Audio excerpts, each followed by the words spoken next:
persoalannya adalah pemotongannya sudah, dikeluarkannya kan belum. Karena belum ada persetujuan dengan Komisi 11, dengan komisi-komisi yang lain. Belum dikeluarkan, akhirnya memang cekak. Dana yang ada di masyarakat cekak, ya banyak sekali yang ngeluh. Ini yang jadi persoalan.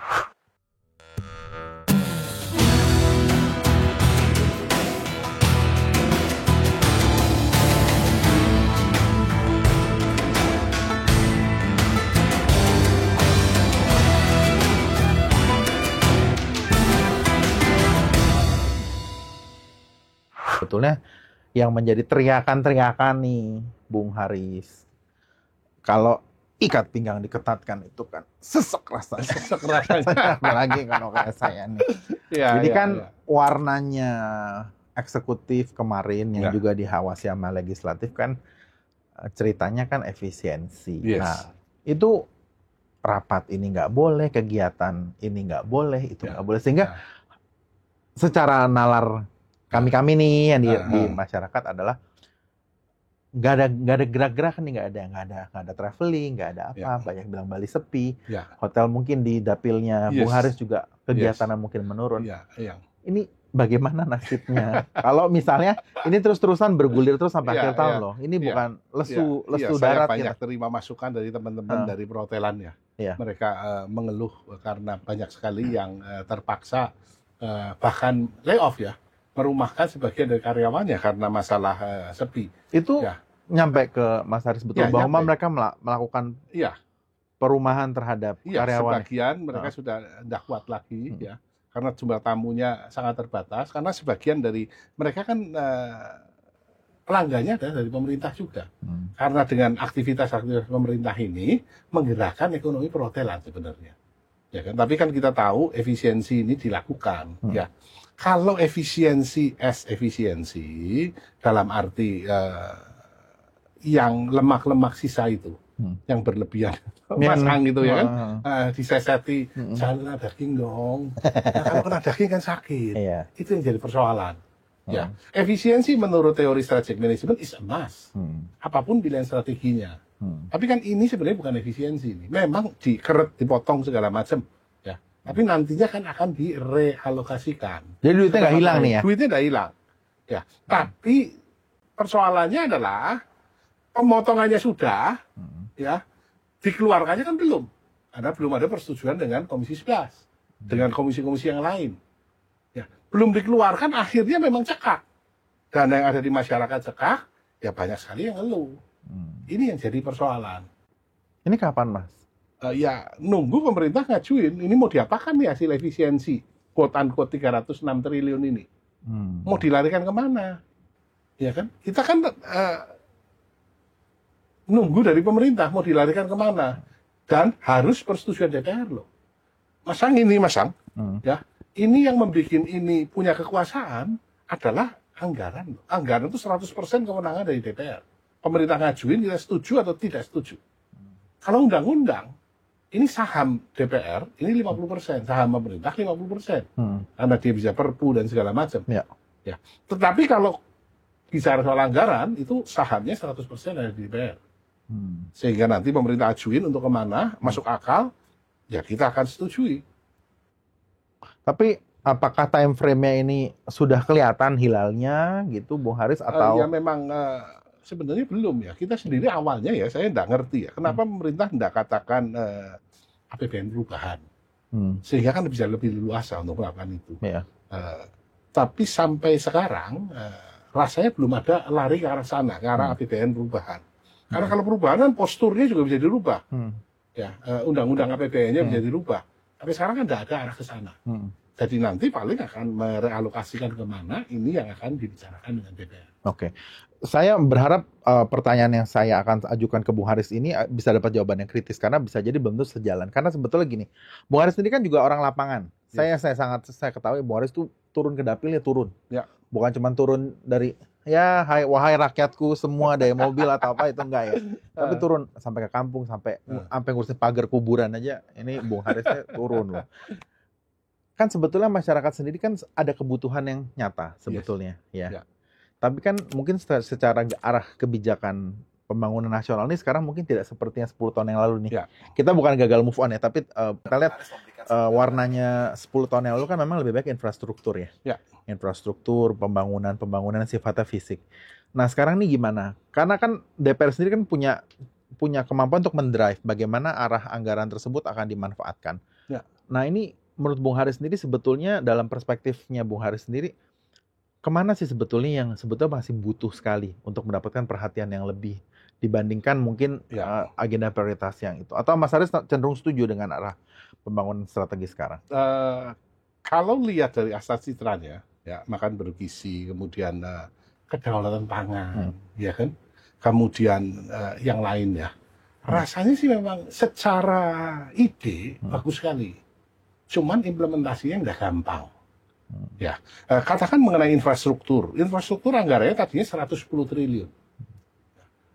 Awalnya ketika efisiensi pertama kali itu dipotong jadi tinggal 29 triliun.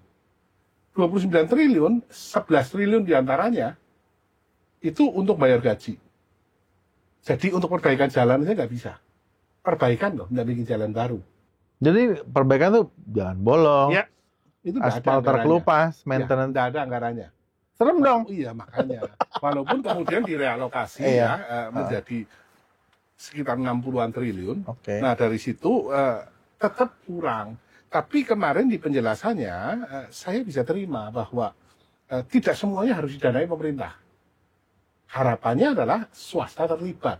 Tapi yang pemerintah lupa adalah yang tidak visible secara keuangan. Not financially visible, siapa swasta yang mau masuk? Ini pemerintah kudu sadar di sini loh, yang memang nggak visible. Ya pemerintah udah hadir. Harus ada anggarannya. Kalau nggak ada, nanti terhambat. Ketimpangan ya? Yes.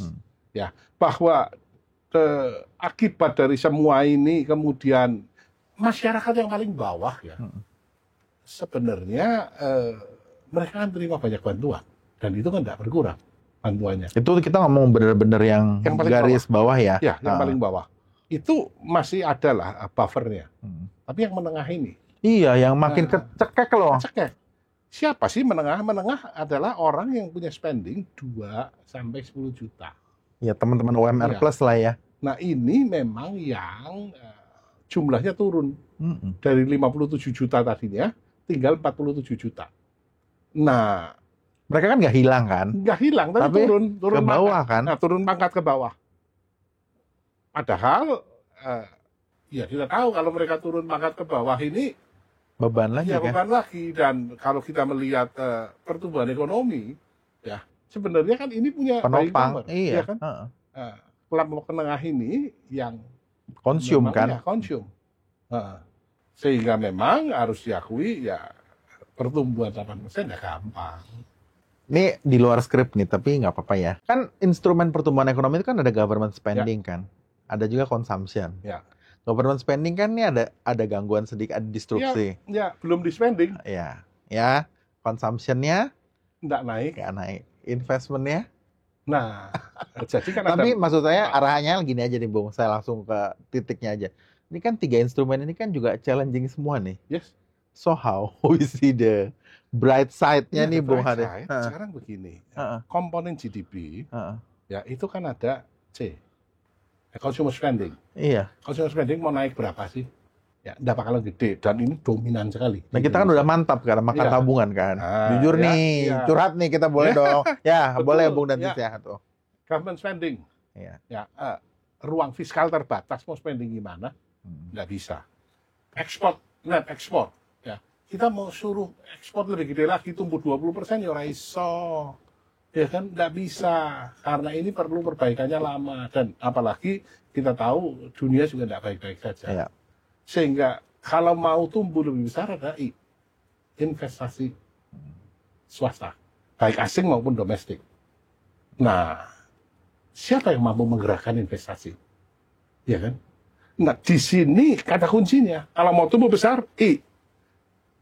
kalau saya punya cita-cita, yang bisa menggerakkan besar sebenarnya adalah Danantara. Nanti kita akan bahas. Tahan, jangan dulu. Ya. Tapi ini menggerakkan. Ya, investasi dari luar masuk, investasi dari dalam membangun. Tetapi harus juga dicatat bahwa itu ya ini enggak saknyet Iya. ya. Hari ini investasi, tahun depan terus hasilnya iya. enggak bisa.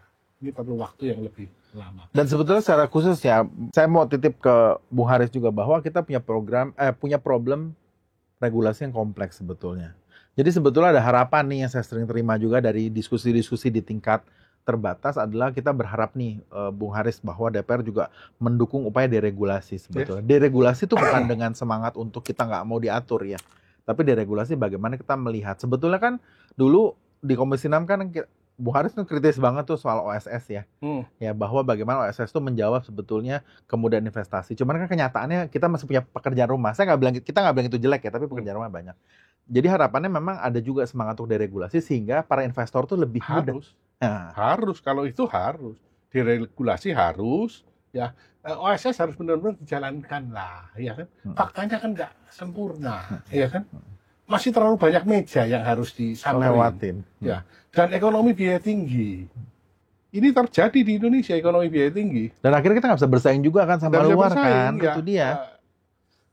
Belum kalau cerita dipalaki. Ya. Dipalaki oleh, baik yang berseragam, maupun yang tidak bersenjata, maupun bergolok. Ya. Ini susah sekali, ini kudu ditata nih. Ekonomi biaya tinggi harus dibasmi, ya. Kemudian kemudahan berbisnis, deregulasi, ya, sehingga menciptakan iklim yang menarik bagi investor untuk mau datang taruh duit di Indonesia, karena pasarnya juga gede. Potensi. Ya kita nantikan ya, banyak investasi yang segera. Pokoknya dititip lah, Bung Haris jangan lupa itu, pokoknya harus disuarakan karena biar bagaimanapun kita butuh lapangan kerjanya kan, kita butuh capital inflow-nya, ya kan. Dan juga kita perlu satu lagi adalah knowledge transfer-nya itu yang membuat kita bisa lebih compete dengan dunia global.